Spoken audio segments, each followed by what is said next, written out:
Now, Eyewitness Sports. Welcome into WPRI OOT with Yanni Krakis and Maury Hirsch-Gordon. I'm Ruthie Polinsky.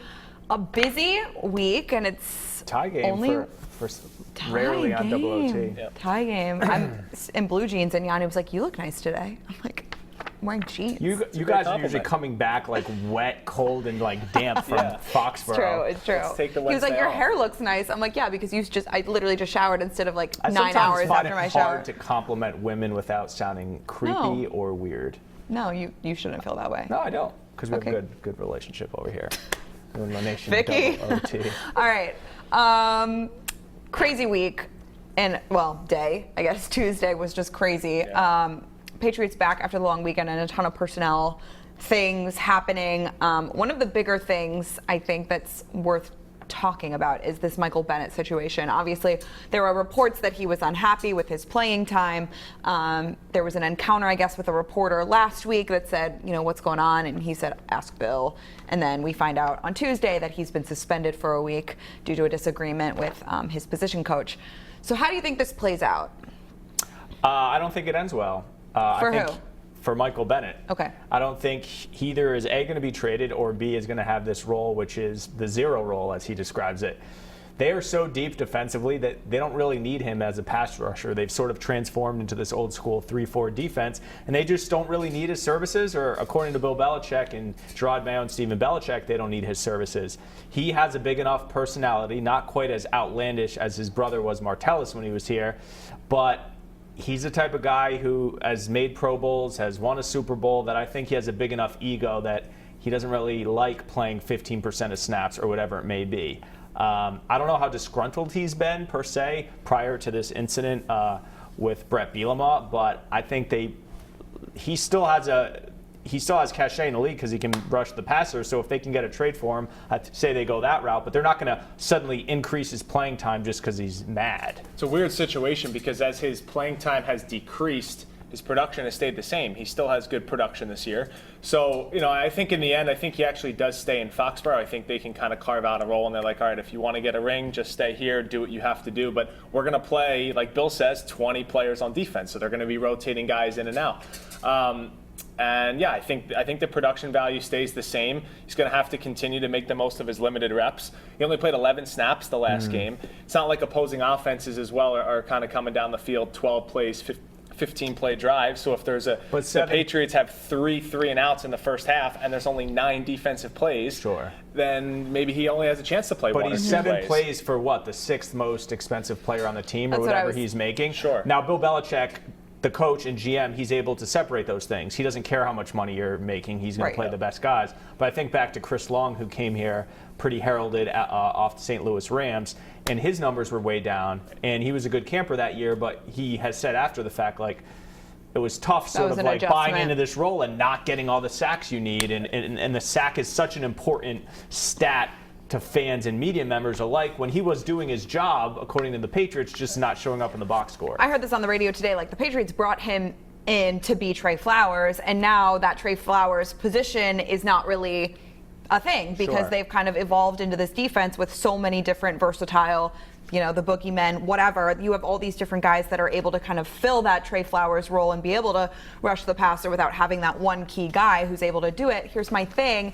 It's like, if he's disgruntled and wants out, like, the Patriots don't need you, right?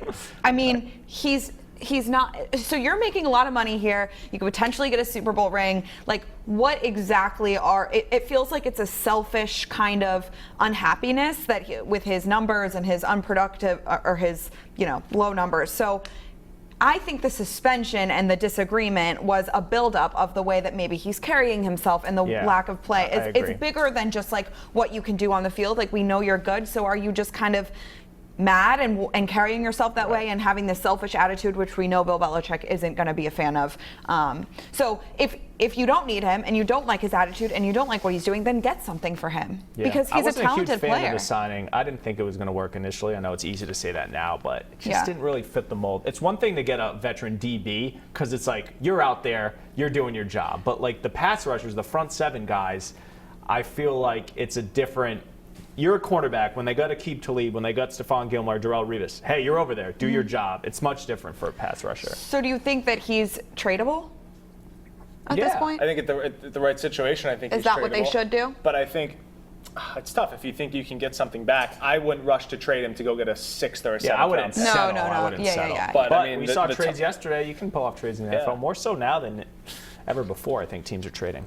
The talks of Danny Amendola coming back. The Lions could use another I haven't pass heard rusher. that. There's talks about that that? was It was on Sports Hub earlier. Yeah. Is Yeah, that I someone heard that. making that up, or is that like a report? I don't know. No, I think they were just kind of talking about Like, go get a Danny Amendola. Like, I think they were saying it kind of in a or like that would maybe be Eagles. wild. Yeah, you have to find a team that still has a chance to make the playoffs. The Bengals aren't going to go trade for Michael Bennett right now. The more I think about the Amendola thing, you deal with Detroit, you deal with Patricia. I don't hate that. NFC? All right, what do we got? That's not bad. All right. The other big news yesterday was that we're taping this at 3 o'clock on a Tuesday, Wednesday. Feels like a Tuesday. Nikhil Harry, off IR, back on the practice field as soon as he can play is November 3rd. Is Ravens that the game? Ravens game, week 3rd, 9? yeah. And then Ben Watson back on the team. LOL, sorry we cut you, but welcome back. We need you. So who do you think between the two, or we could just kind of shift this question, who do you think has a bigger impact, or what do you think their impacts will be for both of them? I like it how it is. Who has the bigger impact? Who has the bigger impact? So I'm going to go, I like both in two different roles. So I like Ben Watson in terms of on the field helping the ground game, similar to Gronkowski in the playoffs last year. I think in the statistical category, I think it's going to be Nikhil Harry. He obviously is going to come back 2 weeks after Ben Watson. So maybe Watson will have a chance for more targets and more catches, but I think Nikhil Harry by season's end eventually has more catches, more yards, and more touchdowns. I'm not going to throw numbers out there and guess how many catches Nikhil Harry has. If he plays the last 8 games of the season, I could see him in that 20 to 30 catch range. 2 or 3 balls, maybe 40 yards. If they can get him down the field at the next level to take the top of the defense off, sure. I think statistically, though, it boils down to Nikhil Harry getting back out onto the field. And he's had more than enough time to learn this playbook, so I think now it's just about implementing him in the offense. I was talking to our Arizona State football beat reporter, Steve Nielsen, and he was surprised. And he was saying that Nikhil Harry was not really known for, obviously he was making freak, crazy catches, not just 50-50 balls, but like 90-10 balls. He could catch them, but he struggles to create separation. Right. So you'll see how, you're coming in at week 9 in the NFL. It's your first NFL season. You didn't play in the preseason a decent amount. So how much did he learn, and how much can he really learn off the field when you're not playing the first 8 weeks of the season? So I think that's kind of going to be his story, is how quickly can he get up to speed and adapt. I'm sure he's been studying, but that's a different thing than what your body so wants you to do. history will tell you that it's Ben Watson because, I don't know, do you carry a rapport 10 years removed from your last relationship? Like when these people break up and then get back together 10 years later, or get divorced and get back are he and Brady just going to be in sync? You would say that it's Ben Watson based on their history, but I would hope it's Nikhil Harry. Right. He's a first-round talent. Tom Brady's throwing to Gunnar Olszewski. Let me say that again. Gunnar Olszewski, a D2 from Bemidji State. If he can't force feed the ball to Nikhil Harry and I know Brady doesn't like young receivers and waiting for them to get up to speed, but I think you have to force this because you just don't have the weaponry in terms of wideouts. So I think it's going to be Nikhil Harry. I hope it's going to be Nikhil Harry. Yeah. And as someone who had never seen a first-round pick go to receiver for the Patriots, I want it to be him just so we can finally see this work out. So passionately. Do we believe that these 2 weeks of leeway from the IR back to playing shape, do you think that's going to help Harry at all in terms of just being on the practice field? He was invited to the Brady Palace before the season started. So I have a question. If he was healthy for 4 of these last 8 weeks, can he work out with Brady not at the facility? I don't know. I actually don't. They changed this whole IR thing the last couple of years. I don't get that he can practice but not play in a game. Right. I don't understand why he can't. I think it's probably just to get up to game speed. I don't know. In case you actually can't practice. I guess so. Is it a player safety concern? It's probably a player safety then. Yeah. That's probably a player safety. So they can kind of get back into and they don't rush you. Shape. But IR is 6 weeks. It seems like, I don't know. Right? Yeah, but I hope Ben Watson has a really big impact too, because God knows they need some help in the run game and the tight end. You need a red zone target. Yes. You need someone to catch a football in the red zone. Targets. Yeah, I hope just so. make Tom happier, just to have him back out onto the field. Please, just make Tom happy. All right, Patriots Jets predictions. Jeez, I haven't even thought about this. I know I haven't thought about. We don't have to give scores yet. Why not? We haven't talked to the team yet. Lisa usually needs them by Wednesday. Today, we'll have them today. Can we think about it in real time? Yeah, think about it in real time. I have one. All right, so I overheard Gresh say 35-13. I'm going to go, it's What's not going to be, Stand by. I think it was 10 or 9.5. I'm going 31-14 without looking at the What spread. I will say is the Okay. Jets are confident. They're coming into this game confident. They're feeling themselves, which I think actually works not in their advantage. Right. Do you know what I It's mean? 10. So like Give me 31-14, they cover. 31-14 they cover. So I'm going to go 17-6 they cover. I think it's going to be Low like a... scoring, I damn. think 17? I think it's going to be like 10-3 at halftime. It's going to be ugly. If the defense and the special teams doesn't get a I touchdown... so badly want to pick them to not cover. Like so Oh, bad. look who's in the basement of our standings now. But I just like need it.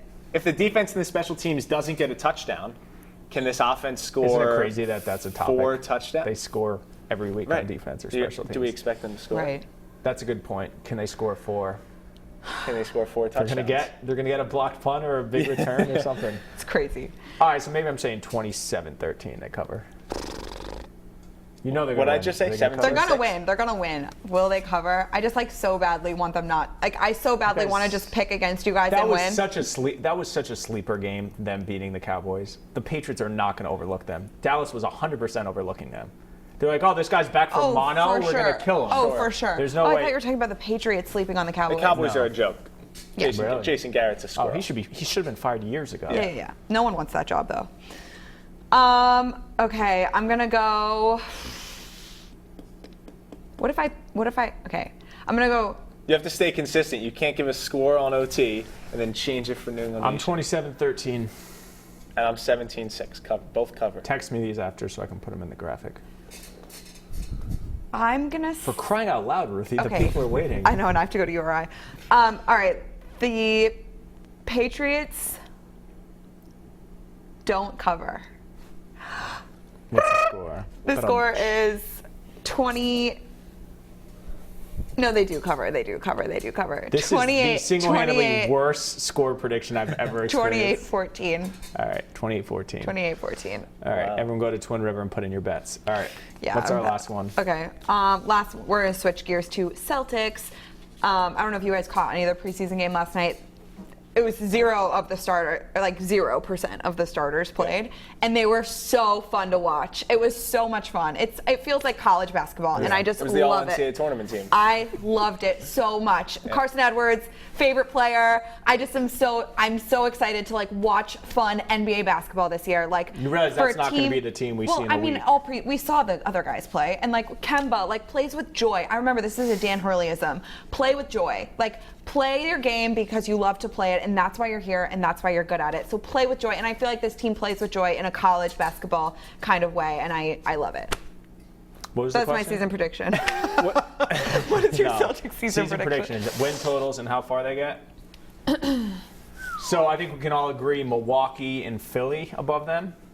Top 4 team in the East. I'm putting them in that 3 over Same. Brooklyn, over Toronto, over Indy. I have them at 3rd. Where do you have them? 3rd. Win total, I forget their over-under. I think it's like 48, 49. I'll give them 49 wins. 49 and 33. And just because I'll go 50. See if they can. I'll go 51. See if they can. 51. All right, where they get? How far are they getting? Second round, That's Eastern so Conference tough. Finals. I So don't if they're a know. 3rd seed, they'd play Philly in the second round. If you have Philly being the 2 seed. 2 seed, yeah. Yeah, I don't know. I What think if Philly stinks again? stinks. Sorry. They lost on a quadruple doink in Game 7, or else the Raptors would never have even Where made were the you Eastern watching that Conference. game? Here, on the small little television Oh my over the old. Doink. I don't think we talk Doink, about the doink, devastation, doink, and then doink. Toronto wins the title. I gotta go to They URI. would have been out.